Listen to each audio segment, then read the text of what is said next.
So what's up mga katropa, gagawa muna tayo ng mixing video muna ngayon.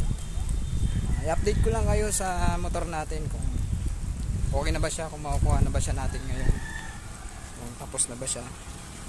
So let's go. So yun, kung napansin nyo, naglalakad ulit ako. Hindi ko na minutor mga katropa kasi pagka minutor ko, dalawang motor na yung naandun, nahihirapan ako. So hindi ko mapagsasabi na motorin pareho pauwi sabay. So kaya nilakad ko na lang ulit. Sabi ko nga nung nakaraang vlog ko, malapit lang naman, kayang-kayang lakarin. So tara, samahan nyo ako, puntahan na natin ulit.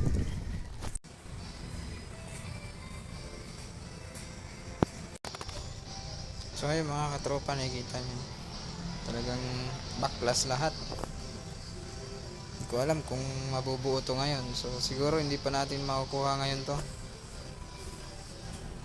Pero sabi naman ni boss, baka daw tapusin niya. So tingnan na lang natin.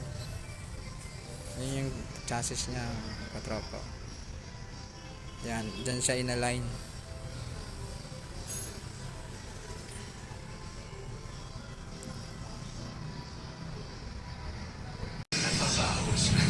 So yun, hindi pa natin makukuha ngayon ulit yung ating Raider. Hindi talaga kaya. Kaya namang kanina backlas talaga siya, halos walang tira sa katawan. Ito yung makina nakababa. So wala, try ulit natin bukas. So wala, kailangan natin intindihin, hindi naman ganun kadali gawin yun. Siyempre hindi lang naman yun yung kanilang gagawin, hindi lang naman din yung kanilang ginagawa. Ganun talaga. So as of now, hintayin muna natin yung tropa natin, susundin tayo rito.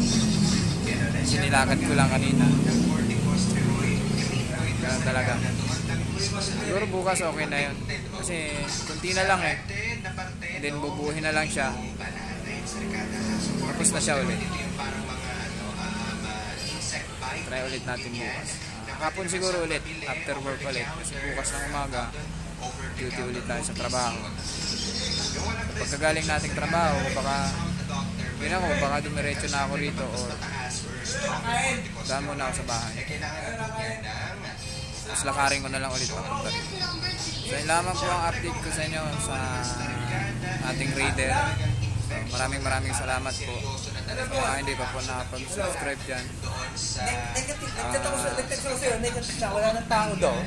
Subscribe naman po ulit. Maraming salamat po sa inyong suporta. Pagpasensyahan nyo muna po yung aking mga video kasi hirap po talaga bilang isang baguhan dito sa pagbablog, pag-YouTube. Nangangapa po talaga tayo kasi hindi ko malaman kung anong content gagawin ko.